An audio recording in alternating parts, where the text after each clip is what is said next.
책의 저자는 자신을 이렇게 설명합니다. 지난 10여 년간 지식인 공동체에서 좋은 벗들을 만나 삶의 기회를 배웠다. 그동안 낸 책은 다음과 같다 하면서 책 날개 가득 그동안 쓴 저서를 소개하고 있는데요. 열알기 3종 세트, 동의보감 4종 세트, 근대성 3종 세트, 그리고 또 많은 책을 쓴 고미숙 작가입니다. 우리에게는 고전 연구가로 더 잘 알려져 있죠. 워낙에 저서가 많다 보니까 당연한 듯 하면서도 조금은 뜻밖인 책을 들고 찾아왔습니다. 바로 글쓰기에 대한 책인데요. 지금 고미숙 작가를 만나봅니다.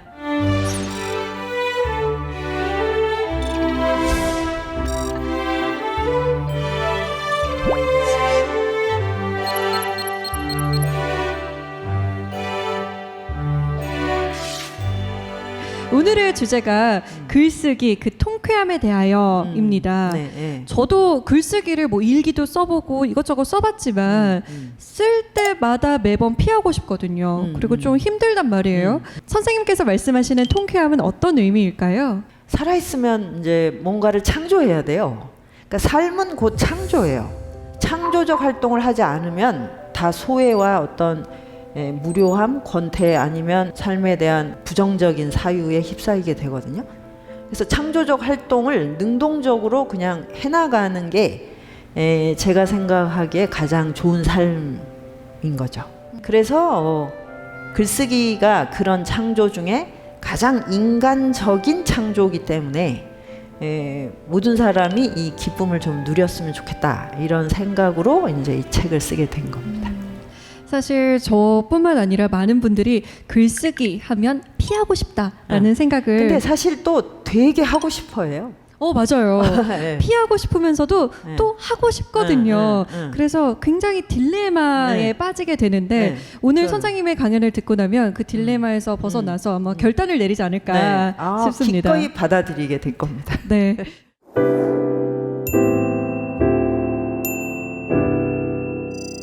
제가 지난 한 15년 동안 20권 정도의 책을 썼어요. 생각하면 이제 좀 기적 같기도 합니다. 왜냐하면 저는 어렸을 때 제가 저자가 된다는 걸 상상도 해본 적이 없어요. 그리고 재능도 전혀 없었기 때문에 누구도 저한테 그런 기대를 하질 않았거든요. 근데 이제 돌이켜보니까 책을 써서 그걸로 밥벌이를 하고 사회적 관계를 만들고 또 제 생활을 이렇게 건강하게 이끌어가는 이제 양생의 기법으로도 이 책을 활용하고 이런 자신을 발견을 하게 된 거예요. 책이나 글쓰기가 뭐길래 내 인생이 이렇게 여기에 이제 이끌려 갔고 이렇게 해서 이제 중년을 이렇게 잘 통과하게 됐을까? 이거에 대한 근원적인 생각을 계속 했던 것 같아요. 어느 날 이제 그거를 이제 책으로 만들고 있는 자신을 발견을 했어요. 그래서 보통 글쓰기 책은 이렇게 글쓰기를 어떻게 하면 잘할 수 있는가, 그 테크닉이라든가 문법, 뭐 이제 문장 훈련 이런 거를 주로 다루는데 저는 글쓰기의 존재론이라고 하는 정말 세상에 다시 나오기 어려운 그런 책을 막 쓰고 있었던 거예요. 그러니까 이거는 이제 제 지난 몇십 년의 삶이 이 안에 이제 좀 응축되어 있다고 생각이 돼서 좀 저 자신도 굉장히 각별한 느낌을 받게 됐습니다. 그래서 이제 제목이 읽고 쓴다는 거, 그 거룩함과 통쾌함인데 특히 이제 여기서 중요한 거 글쓰기의 통쾌함이에요. 이 책의 전체 그 맥락을 먼저 말씀을 드리면 읽는다가 중요한 건 다 아실 거예요. 지금 우리가 뭐 이제 책을 읽지 않는다, 또 뭐 출판 시장이 굉장히 어렵다라고 하지만 뭐 전자북이나 뭐 다른 방식의 이제 책 읽기 이런 것들은 굉장히 확산이 되고 책을 읽는 게 굉장히 중요한 일이라는 건 누구도 부정하질 않아요, 사실. 바빠서 혹은 뭐 너무 피곤해서 못 읽는다 그러지 그런 쓸데없는 일을 해 이렇게는 안 하거든요. 그래서 읽는다는 이제 공감대가 확산이 됐어요. 그리고 모든 교육은 책을 읽는 거 아닙니까? 어떤 종류의 학교든 다 학교는 책 읽는데요. 그런데 문제는 쓰지를 않는다는 거죠. 그래서 이제 제가 중요한 태제로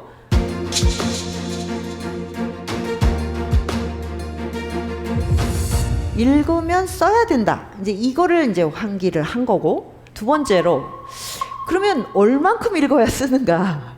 그래서 또 그 다음에 이럽니다. 아직 좀 더 읽어야 돼요. 아직 뭐 충분하지 않아요. 이 얘기도 되게 많이 하세요. 그러면 대체 얼만큼을 읽어야 나는 이제 써도 돼 라고 할까요? 그것도 되게 막연하지 않습니까? 그리고 그렇게 생각하면 50, 60, 70대가 돼도 못 쓸 것 같아요. 왜 아직 부족해? 난 더 읽어야 돼. 이렇게 될 거 아니야. 그래서 이거를 이제 완전히 이 앞뒤를 바꿔서 쓰기 위해 읽어라. 이렇게 이제 이 명제를 바꾸면, 그러면 사람들이 쓴다고 하는 것을 당연하게 받아들이겠죠? 그때 읽는 것은 읽기의 질과 어떤 밀도를 또 바꿉니다. 내가 쓰는 존재가 됐을 때는 읽는 것이 두렵지가 않아요.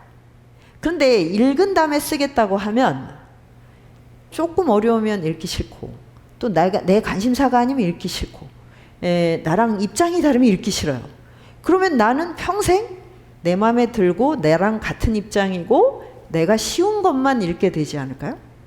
그럼 독서 영역도 굉장히 줄어들죠. 그래서 쓰기 위해 읽는다. 이렇게 바꾸면 나는 무언가를 쓴다는 건 새로운 걸 창조하는 거기 때문에 그때는 개척을 해야 돼요.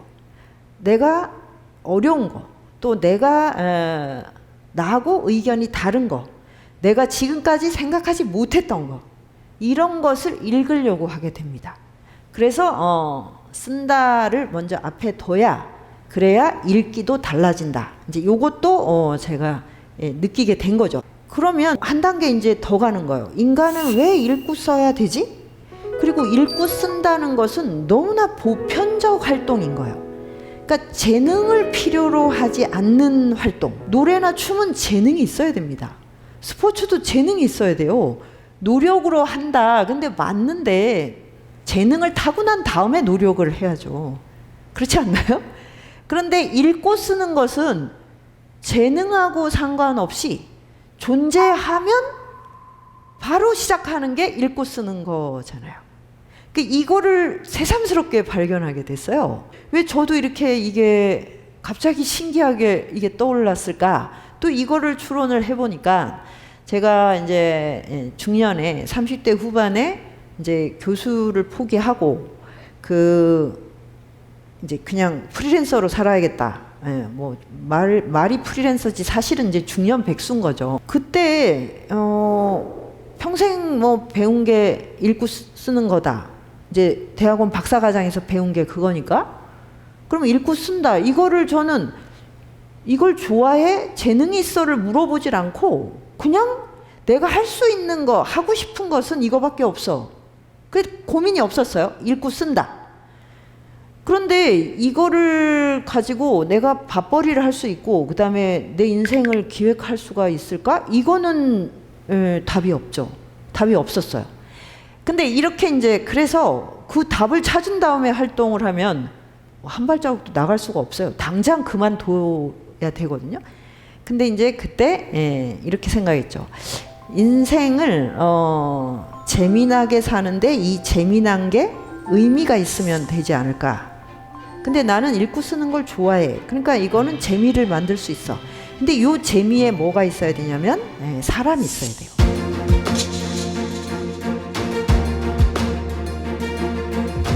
그래서 제가 이제 지식인 공동체라는 걸 시작을 했어요. 그래서 이제 일단 저랑 같이 읽고 쓸 사람들을 불러 모았어요. 다행히 이제 그런 중년 백수 엘리트들이 많아서 이제 몇 명이 모였어요. 모여서 같이 읽고 쓰게 되면 되게 재미가 있어요. 혼자 집에서 이게 읽고 쓴다 그러면 생각만 해도 뭔가 이렇게 체할 것 같지 않습니까? 막 고독하고 막 실존적인 막 글쓰기 막 독서 철학 막 이런 거 멋있기는 한데 재미는 하나도 없을 것 같은 느낌이 들지 않습니까? 그래서 저는 그렇게 멋진 지식인은 절대 되고 싶지 않았고 그냥 재미나게 일상을 꾸려가고 싶다. 그러려면 친구가 있어야 돼. 그게 이제 제가 수의연구실에서 지금 감의단까지 오게 된 내력이에요.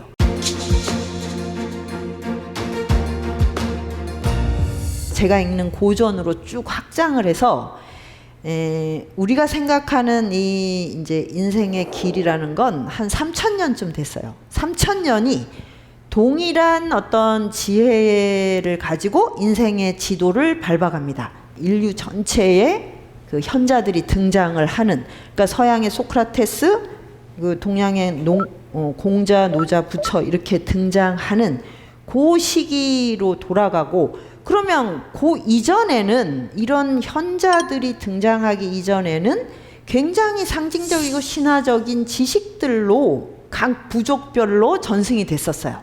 동양의 대표적인 게 주역 같은 거예요.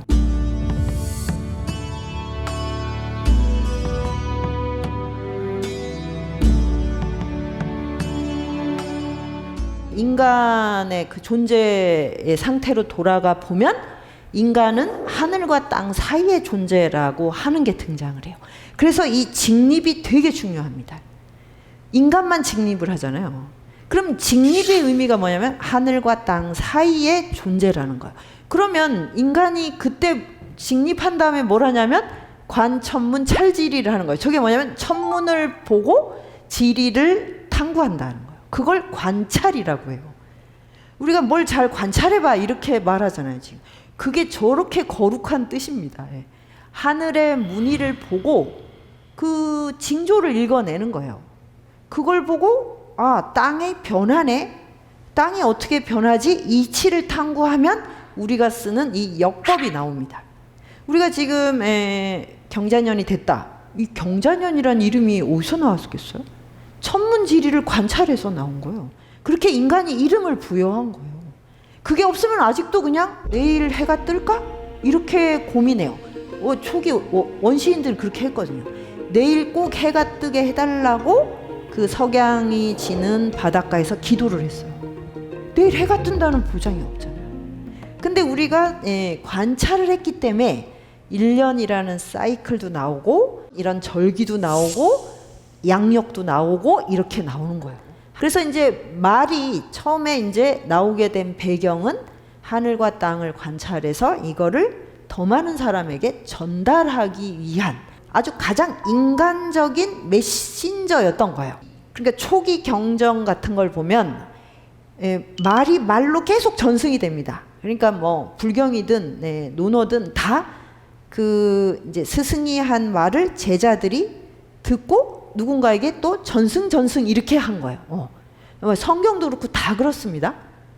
그랬는데 이게 이 언어는 한계가 있잖아요. 범위가 거리와 시대, 시간적으로. 그런데 인간 안에 이런 욕망이 생기죠. 더 멀리 있는 사람에게도 전달하고 싶다.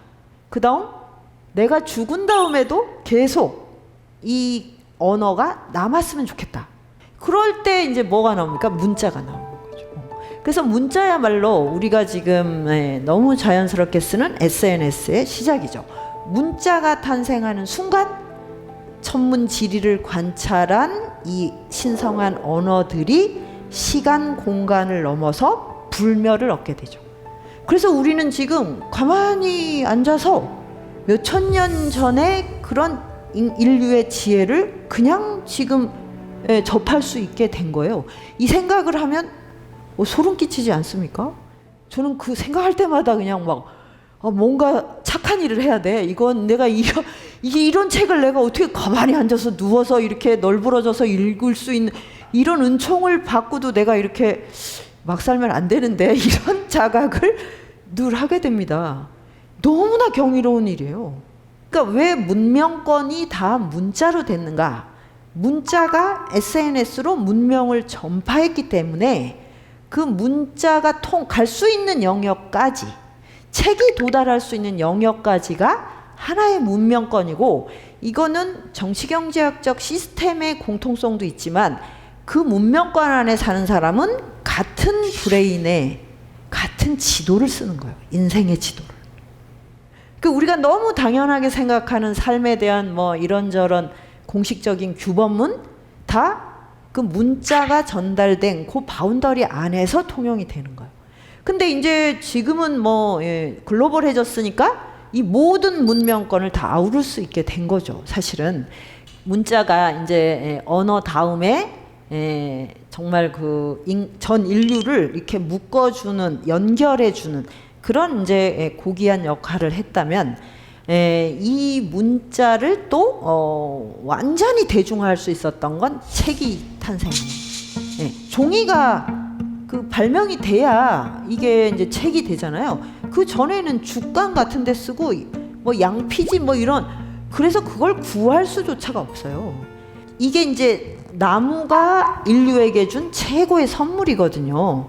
그러면 저 나무로 종이를 만들어서 책을 이렇게 보편화할 수 있게 되었기 때문에 보통 사람도 책을 만질 수 있었어요. 그 전에는 뭐 인도의 브라만, 뭐 중국이나 조선도 사대부, 이런 특권층에는 책을 만지지조차를 못합니다. 그 나머지는 뭐냐면 책을 읽은 사람이 말해주는 걸 듣고 아, 오륜을 지켜야 되는구나. 그러니까 이제 당연히 그 사대부나 귀족은 남성이잖아요. 여성은 책을 못 읽고 문자를 못 썼으니까 남성들이 하라는 대로 할 수밖에 없는 거예요. 그러니까 이런 식의 신분과 성적 차별, 이 모든 걸 타파한 건 책이 있어서예요. 책이 없다면 지금 누군가 읽은 사람한테 가서 또 물어봐야 됩니다. 자, 그래서 이제 이 천문지리를 관찰했던 그 이제 인생의 지도가 전 인류에게 보편적으로 보급이 됐다. 그러니까 이제 우리가 요약하면 책은 정말 신이 있다면 신이 인간에게 준 최고의 선물이다. 버지니아 울프가 쓴 글 중에 천국에 가면 어떤 선물을 받나? 책을 받는다는 거예요. 그럼 좀 가기 싫어하더라고요. 그 얘기했더니. 그래서 이제 책을 평소에 읽던 사람은 책을 들고 이렇게 갔더니 그 심판관들이 신 옆에 있는 심판관들이 아, 저 사람들에게는 우리가 줄 것이 없어. 이미 천국의 선물을 받았잖아요. 이런 게 있어요. 그러니까 그토록 고귀한 것입니다. 그리고 또 제가 놀란 건 우리나라가 한 10년 전부터 대학 밖에 인문학 공간이 대폭 늘어나서 도서관도 너무 많아졌고, 그 다음에 지역사회에도 인문학 공간이 옛날엔 상상할 수 없을 수준으로 늘어났거든요. 그런데 제가 한 10년을 그런 이제 강연장을 다녀봤는데 계속 듣기만 한다는 거죠. 이제 듣고 이제 읽으시기도 하겠죠. 그런데 여기서 멈추면 그럼 독서 시장은 늘어나질 않아요. 그냥 계속 듣는 거예요. 저자의 얘기를 계속 듣는 거예요. 이건 좀 이상하다. 한 10년이 되면 이제 지역사회에도 그 저자들이 탄생해야 됩니다. 그게 맞지 않나요? 읽으면 써야 되는데, 야, 전제가 그냥 읽고 듣고 그냥 이걸로 그냥 인생에 대해서 뭘 생각을 해본다 이건데, 사실 책을 읽으면 저도 똑같은데요. 책을 덮는 순간 90%는 잊어버려요, 사실. 그러니까 책을 많이 읽는다고 해서 내가 그걸 삶의 기회로 쓸 수 있는 게 아닌 거죠. 또 듣는다고 해서 되는 건 더더욱 아닙니다. 듣기만 하면 감동 받죠. 받고 그래 이제 다르게 살아야겠어. 그 강연장을 나오는 순간 바로 원래 살던 삶이 그대로 저를 블랙홀로 끌어당깁니다. 그래서 바로 그 습관대로 살게 돼 있어요. 이렇게 되면 읽는 자와 쓰는 자가 계급처럼 장벽에 가로막혀 있게 돼요. 읽는 사람은 계속 읽고 듣기만 하고, 쓰는 사람은 계속 쓰고 탐구하고 창조하고, 이 장벽이 커지면 앞으로 우리가 AI 시대에 뭐 그 AI가 인간을 지배하면 어떡하나 이걸 막 두려워하는데, 그거보다 더 심각한 문제가 생겨요. 다시 그냥 대중은 스스로 창조하는, 삶을 창조하는 기회를 박탈당하게 되거든요. 그래서 이제 제가 이 쓴다는 것에 강력한 의미 부여를 하게 된 거죠. 그리고 우리가 이제 글을 쓴다 그러면 뭐 저자가 되고 작가가 되고 막 그래서 뭐 바로 그냥 뭐 베스트셀러를 쓰시려고 막 하셔요. 그게 아닙니다. 그러니까 다른 기회, 음악, 뭐 재능을 이제 미술, 그다음에 뭐 스포츠 이렇게 재능을 필요로 하는 데는 나중에 내가 스타가 될 거야 이게 가능하지만 글을 쓰는 건 보편적 활동이라고 했잖아요. 그러면 일단 알고 쓰는 만큼 내 삶을 내가 다스리고 조절할 수 있어요. 그게 우리 생리가 그래요. 절대 성공했다고 나에게 막 행복이라는 선물을 주질 않아요. 그럼 성공을 못하면 더 그렇겠죠. 예. 그런데 보통 사람은 뭘 그렇게 뜨고 말고 할 그 일이 별로 없죠. 그냥 재미있게 의미있게 살면 되는 거예요. 그러면 재미있고 의미있게 살려면 내 뭔가 마음이 막 카오스로 막 이렇게 혼란스러울 때 거기에 딱 기준을 부여할 수 있어요.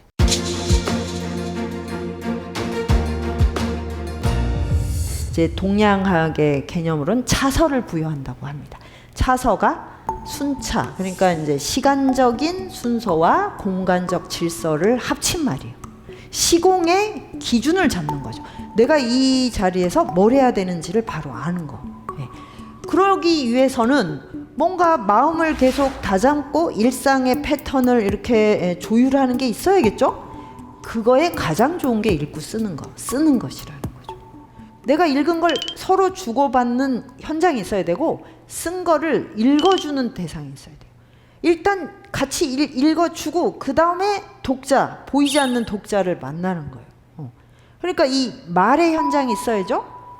그러면 여기 생각과 말이 결합을 해서 이게 창조가 되려면 손을 써야죠. 그러니까 예전에 붓글씨로 쓰든 지금 노트북을 쓰든 모든 건 손으로 해야 돼요. 손이 또 다른 뇌예요. 그래서 이 뇌, 말, 혀죠. 혀. 네. 혀도 운동을 해야 됩니다. 운동. 그러고 손 안에 뇌 신경이 같이 연결돼 있다고 하거든요. 그래서 노트북을 딱 펴야지 이렇게 생각이 떠올라요. 예, 정말 신기하게. 그러면 갑자기 손에서 뭐가 이렇게 레이저가 나오듯이 손이 막 생각을 하는 것 같아요. 그러니까 도대체 생각이 어디 있는가? 이런 이제 질문을 하게 되죠. 그래서 이 세 개를 이렇게 순환시키는 그럴 때 우리는 몸이 굉장히 생리적으로 활발하고 명랑하고 편안해진다. 그래서 이제 이게 유쾌한 삼중주라고 하는 겁니다. 예. 그럼 이제 이 존재론적인 차원에서 생명이랑 무엇인가가 연결돼 있는데 생명은 에로스적 창조의 산물이에요. 누군가가 사랑해서 그 사랑이 이런 생명을 창조한 거예요. 그럼 생명력이 또 에로스예요. 우리도 에로스야. 근데 이 에로스가 생식만 하는 게 아니잖아요. 아이만 낳는 걸로 쓰는 게 아니라 세상 속으로 나가서 친구를 만나고 뭐 뭔가를 알아가고 그 다음에 또 뭔가를 만들어내고 이렇게 하는 것도 다 에로스거든요. 그래서 그 에로스적인 이 생명력을 활발하게 움직여야 되는데 이것이 가장 인간 본성하고 맞는 것, 그것은 사유를 창조하는 거예요. 사유. 그리고 예전에는 여성들이 왜 글쓰기나 아니면 이 지식을 창조하는 데서 소외가 됐냐면 남성이 그걸 독점하기도 했지만 여성은 아이를 굉장히 많이 낳았어요. 아이 낳는 일이 가임기 때는 거의 대부분 여성의 일이었잖아요. 남성들은 아이를 못 낳기 때문에 사실 뭔가라도 창조해야 되니까 가치를 창조한 거예요. 가치, 삶의 가치. 그렇게 분업이 됐던 것이 이게 남녀 위계로 됐기 때문에 우리가 가부장제나 이제 여성에 대한 억압이었던 거예요. 그러면 지금은 여성들이 이렇게 아이를 뭐 낳아야 될 이유도 없고 뭐 낳고 싶지 않다 그러면 안 낳을 수 있잖아요. 그러면 이 창조적 에너지는 어디로 가야 됩니까? 그거를 뭔가 대체할 수 있는 게 있어야만 그래야 이 삶이 소외가 되지 않아요.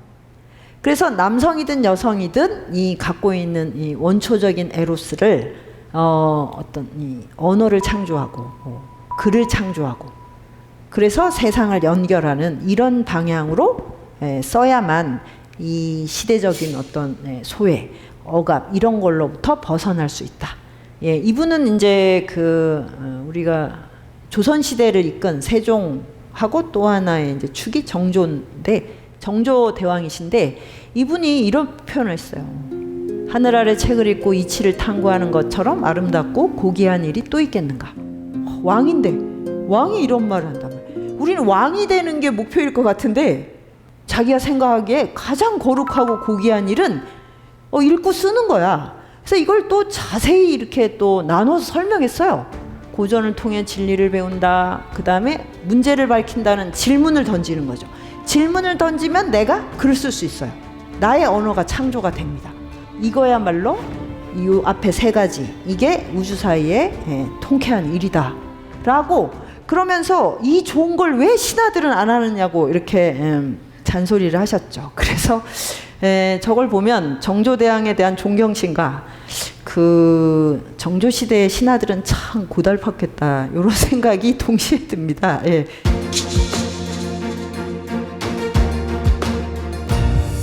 실전으로 들어가서 그럼 어떻게 해야 글쓰기를 잘할 수 있느냐. 글쓰기가 어렵다 힘들다 그 어려운 걸 왜 막 뭐 농사 짓는 것보다 힘들다 뭐 이런 분도 있고 자, 뭐 엄청난 이제 기업을 이룬 CEO도 세상에 자기가 태어나서 이렇게 힘든 일 처음 해봤다 막 이런 토로를 하시는데 근데 잘 쓰고 싶다가 뭐냐면 빨리 잘 쓰고 싶다예요. 그리고 이 잘도 자기 일을 성찰하고 뭐 세상을 통찰하고 이게 아니고 남들이 막 잘 썼다고 해주는 걸 원하는 거예요. 그럼 될 리가 없죠. 그러면 너무 힘듭니다. 그래서 글쓰기의 비결의 첫 번째는 간절하게 발언하는 거예요. 그게 뭐냐면 나는 쓰고 싶다. 그래서 내 본성 안에 있는 쓰기의 열망을 끌어내야 돼요. 그거는 타인의 인정이나 어떤 뭐 사회에 나가서 이게 필요하고 하는 그 효용성을 떠나야 돼요. 그 본성을 마주해야 돼요. 원초적으로 인간은 쓰는 존재구나. 언어를 창조해야 되는구나를 알고 원해야 됩니다. 그러면 집중력이 생겨요. 이게 핵심이에요.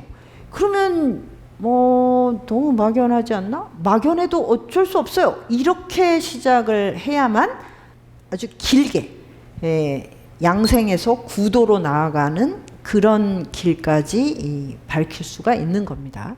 자기 언어를 창조하는 게 세상에 이렇게 힘든다는 걸 경험을 해봐. 그러면 어떻게 하냐면 정말 하고 싶다가 이렇게 발생해요. 언어를 창조해야 되니까 내가 써봤더니 너무 진부한 거야. 나는 되게 막 건전한 민주시민으로서 막 뭐 이런 생각을 한다고 해서 써놨더니 읽어. 그럼 다른 사람들이 너무 재미없어. 충격받죠? 내가 사유를 너무 게으르게 했구나. 생각이라는 걸 별로 안 했구나. 그냥 막 했구나. 그때 자기 사유가 얼마나 헝클어져 있는지를 알게 돼요. 그래서 이 사유하는 거를 그때부터 시작합니다. 글쓰기를 안 하면 사유의 패턴을 바꿀 계기가 없어져요. 그래서 이제 이거를 전환을 해야 돼요. 그러면 당연히 일찍 일어나고 일찍 주무십니다. 밤새워 해봐야 소용없다는 걸 저절로 알게 돼요. 제가 이제 책을 많이 쓰니까 막 밤늦게 막 그 밤의 정막 속에서 뭔 작업을 할 거라고 많이들 하시는데 책을 이제 쓰기로 이제 결정을 하고 딱 이제 시작을 하면 한 이제 6개월간은 그 리듬을 타야 되거든요. 그때는 딱 내가 피곤하다, 저녁 7시, 8시가 됐다 그러면 무조건 작업을 멈춰요. 왜냐하면 그 이상으로 내가 해서 피로를 감내하면 언어가 창조가 안 돼요. 그래서 한 6개월 동안은 거의 수도자처럼 살게 돼요. 그리고 어떻게 되냐면 감정을 소비 안 하려고 굉장히 스스로 애를 씁니다. 그럼 어떻게? 이제 공동체에는 늘 사건 사고가 일어나잖아요. 그러면 내가 좀 여유가 있고 힘이 넘칠 때는 쓸데없는 간섭을 해갖고 일을 더 키웁니다. 엄마들도 잔소리를 안 해도 되는 거 해가지고 문제를 야기하는 경우가 많잖아요. 글쓰기를 하잖아요. 그러면 딱 필요한 잔소리만 해요. 그래서 집안 관계가 좋아집니다. 그래서 그 저희 주부들이 이제 글쓰기 공부하러 많이 나오시는데 자식들이 그 변화를 가장 먼저 느끼는 거예요. 그래서 엄마가 그 공부하러 안 갈까봐 내년에도 꼭 그 1년짜리 등록해서 열심히 해. 가족 관계가 아주 부드러워져요. 왜냐하면 힘을 낭비해가지고는 이 언어가 생성이 안 되거든요. 그러니까 뭐 식생활 다 조절해야죠, 당연히. 그 뭐 술을 먹지 마라, 뭐 이런 얘기를 할 필요도 없어요. 스스로 그 시간과 에너지가 거기에 드는 거를 조율을 하고, 그 다음에 쓸데없이 수다 떠는 인간관계, 그거 다 멈춰요. 그래서 글쓰기를 하다 보니 옛날 친구들이 다 없어졌다고, 그래서 할 수 없이 글쓰기를 계속해야 된다고, 이런 그 간증도 하죠. 딱 두 가지만 글쓰기의 비결로 염두에 두시면 됩니다. 차서를 부여하고 차이를 생성한다. 이거 외우기도 쉽죠. 차서는 이제 글에 조리를 부여하는 거예요. 그러니까 우리가 대화를 할 때도 두서없이 말을 하면 공감을 해줄 수가 없죠.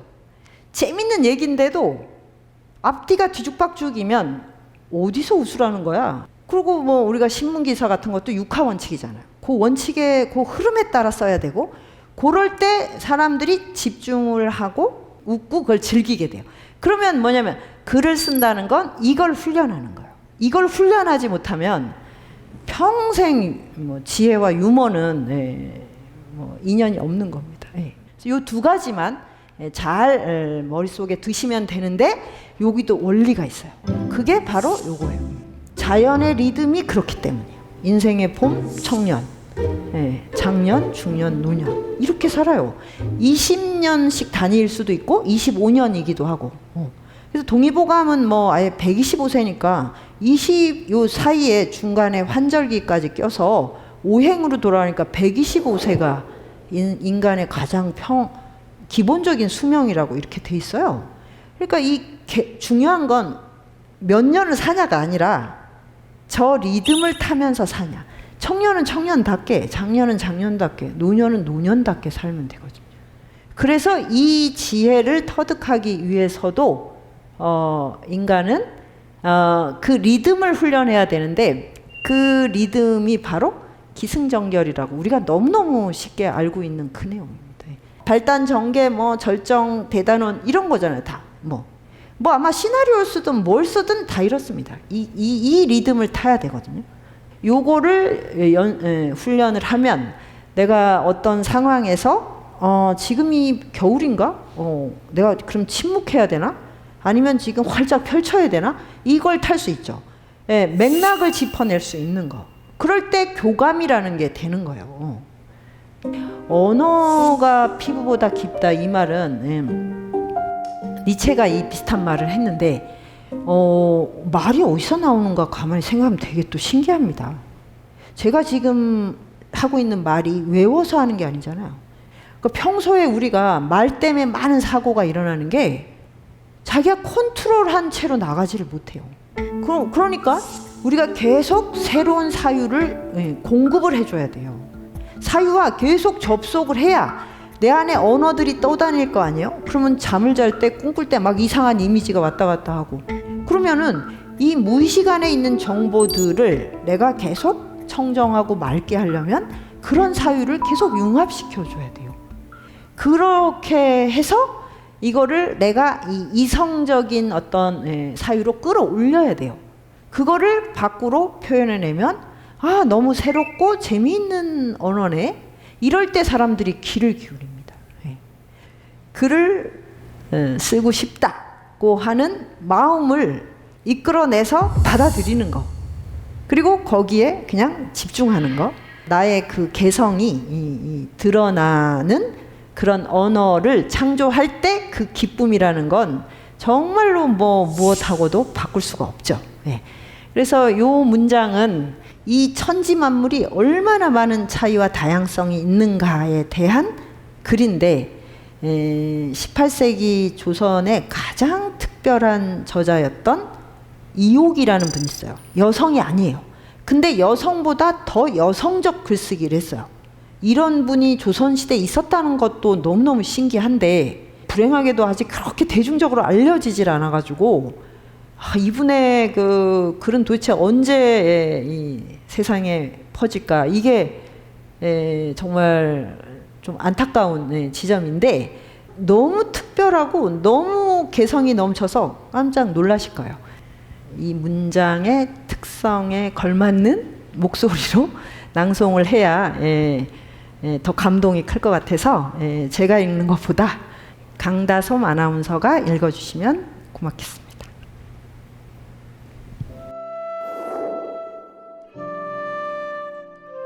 짓는 자가 어찌 감히 짓겠는가.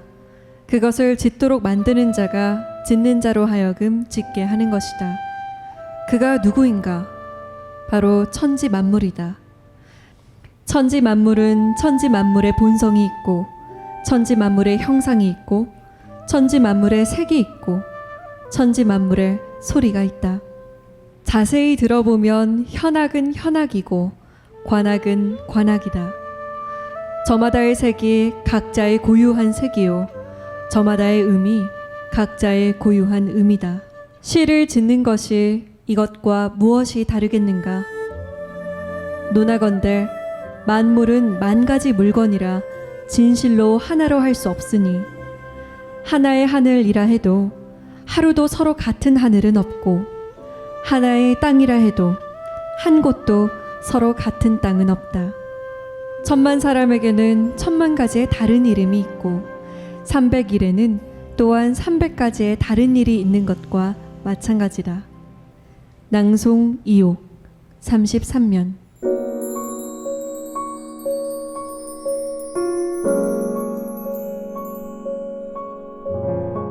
선생님의 강연을 듣고 나니까 진짜 지금 당장 뭐라도 좀 써야 될 것 같은 그런 생각이 드는데요. 우리 함께 들으신 분들은 어떻게 들으셨는지 궁금합니다. 질문을 한번 받아볼까 해요.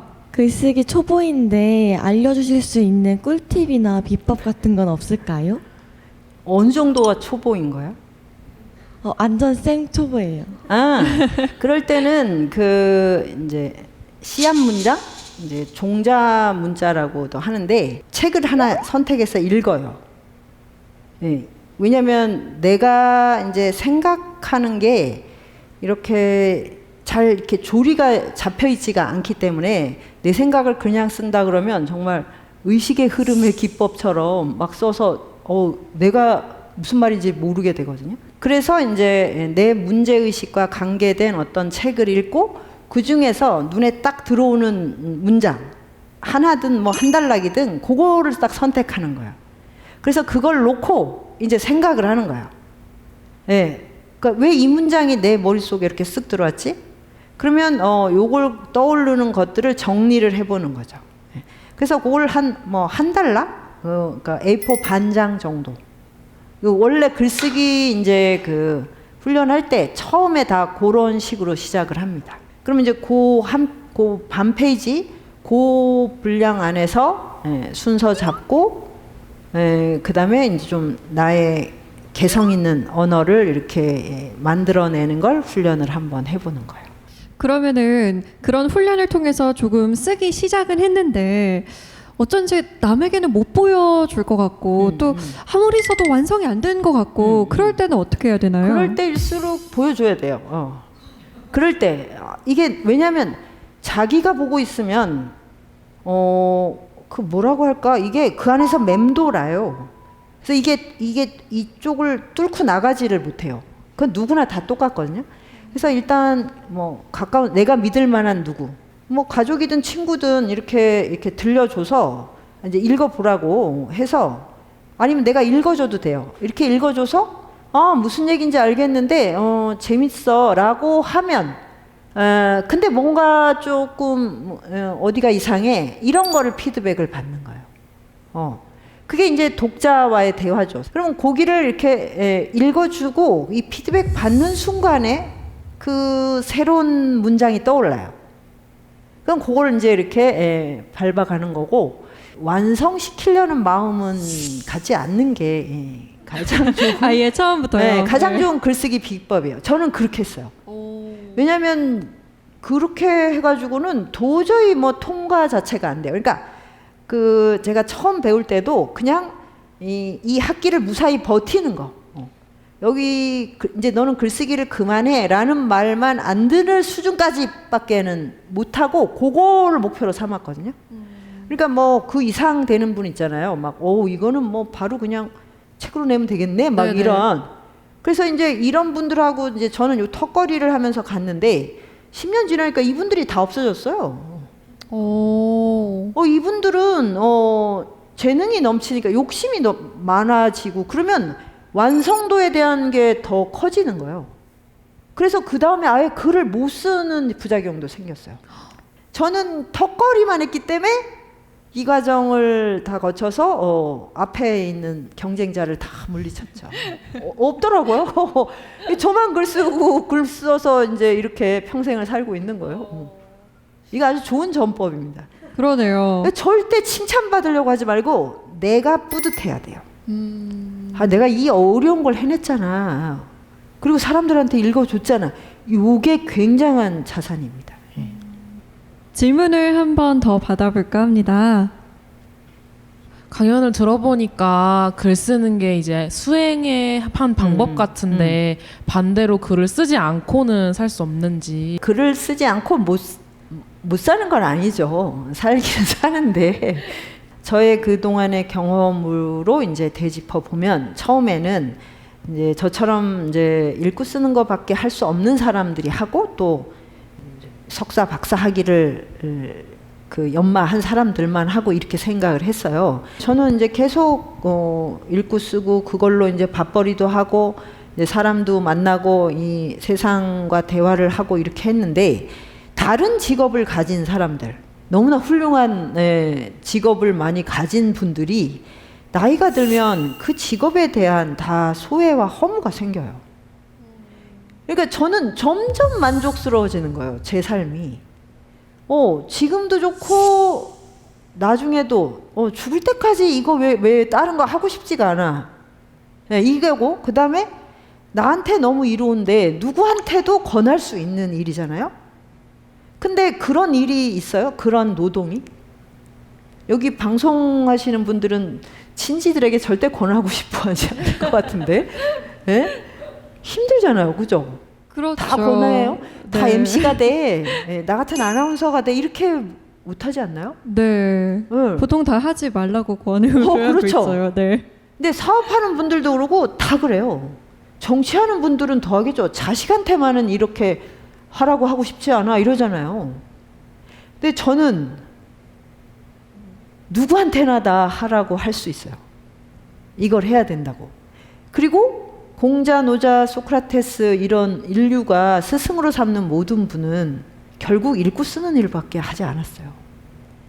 우리가 인류의 현자라고 하는 분들이 예를 들면 지금 뭐 이제 교황이든 저기 그 프란시스코 교황이든 달라이라마든 또 그 누굽니까 크리스나 무르티 같은 또는 간디 같은 그분들이 한 일상은 다 읽고 쓰는 거예요.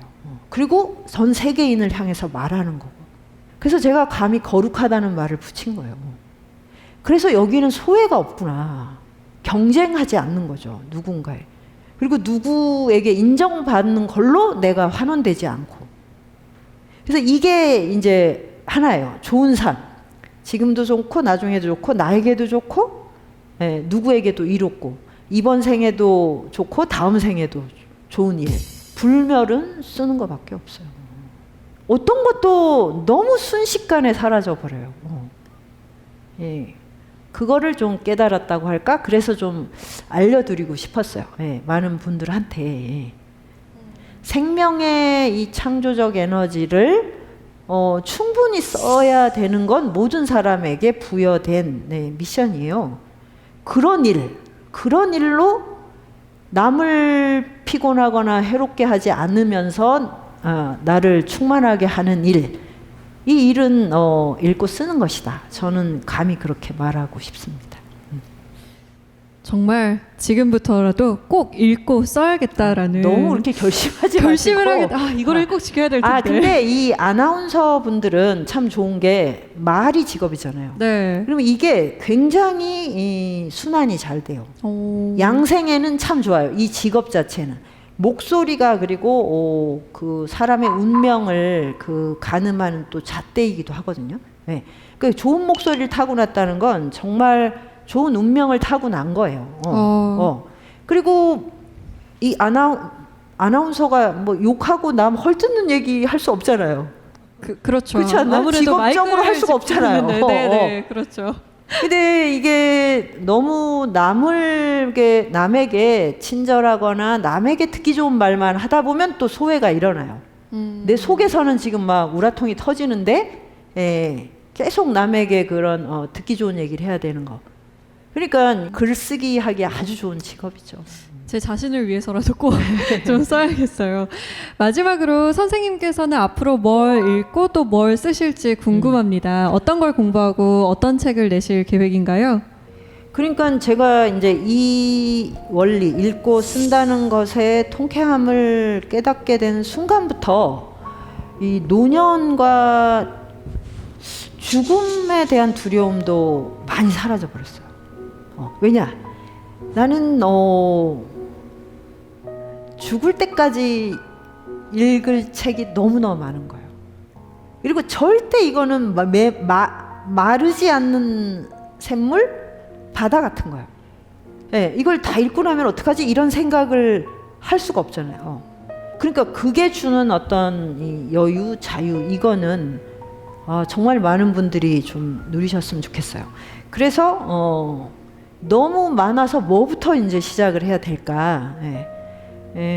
지금 이제 작업 중인 거는 이제 서유기라는 초대형 베스트셀러였던 이 고전 안에서 이제 주역과 불경의 그 막 상생상극 이런 것들이 벌어지는데 그거를 좀 보통 사람들이 재미나게 읽을 수 있도록 그런 이제 리라이팅을 하려고 이제 설정을 딱 해놨는데 그렇게 하니까 이제 거기 주역 불경의 세계가 거의 하늘과 땅 바다인 거예요.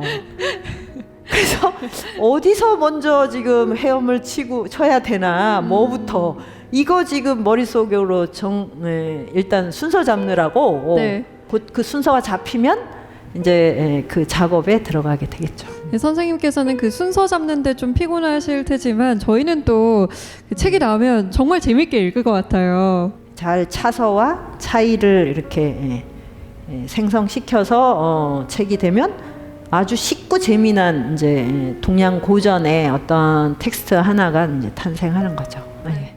선생님께서 들려주실 서유기 이야기 기대해 보겠습니다. 오늘 말씀 감사합니다. 네, 감사합니다.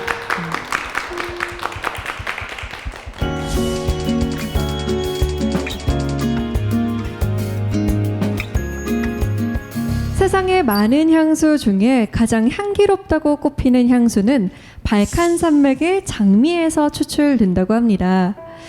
자정에서 새벽 2시 사이에 장미를 따게 되는데요. 춥고 어두운 그 시간의 장미가 가장 향기롭기 때문이랍니다.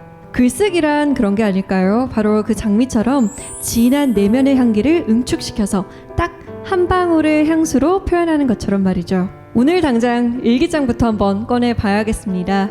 사색의 공동체 스미다. 다음 시간에는 더 진한 향기를 머금고 돌아오겠습니다. 고맙습니다.